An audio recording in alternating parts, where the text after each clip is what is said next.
Mr. President. The senator from Massachusetts. I want to start by commending Senator Whitehouse for his extraordinary leadership. For 5 years, he has worked on this issue. He proved from the very beginning that he was open to consumer groups that came to talk to him about a problem, and that he has been committed to helping working families, that has been his central goal. It is a great honor to stand this afternoon with Senator Whitehouse and to talk about a bill that can advance that goal, helping working families.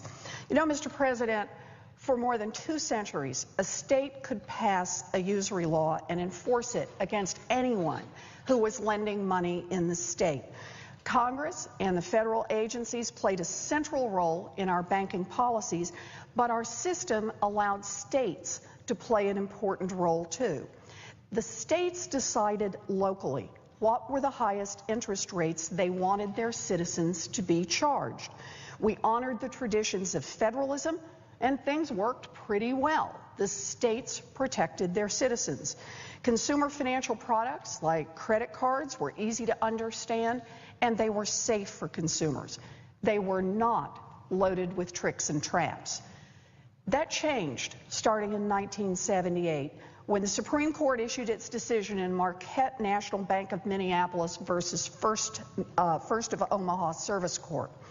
In that decision, the court interpreted a banking law that Congress had passed back in 1863, and they decided that the statute meant that the states could not keep an out-of-state lender from charging high rates within the state. Now, that all sounds pretty technical, but the result was that credit card companies flocked to move their headquarters to states that had little consumer protection. Then other states raced to the bottom, repealing their consumer protection laws, hoping to attract more business to their state. The basic idea that states could protect their citizens from whatever tricks or traps the banks wanted to try simply disappeared. So I rise today to join my colleague from Rhode Island, Senator Whitehouse, to introduce the Empowering States' Rights to Protect Consumers Act.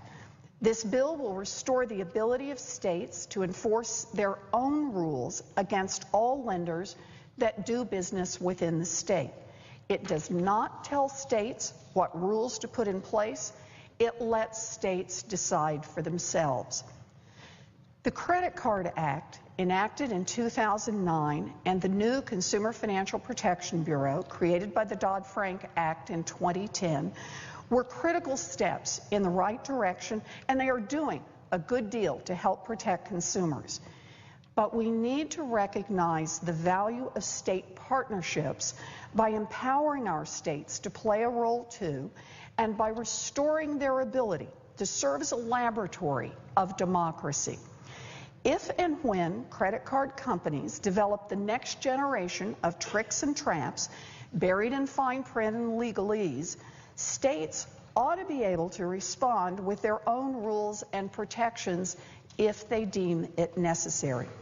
I ask my colleagues to carefully consider this bill. I say again to Senator Whitehouse, thank you for your extraordinary leadership on this. It is a great honor to stand today and co-sponsor this bill with you. Thank you, Mr. President.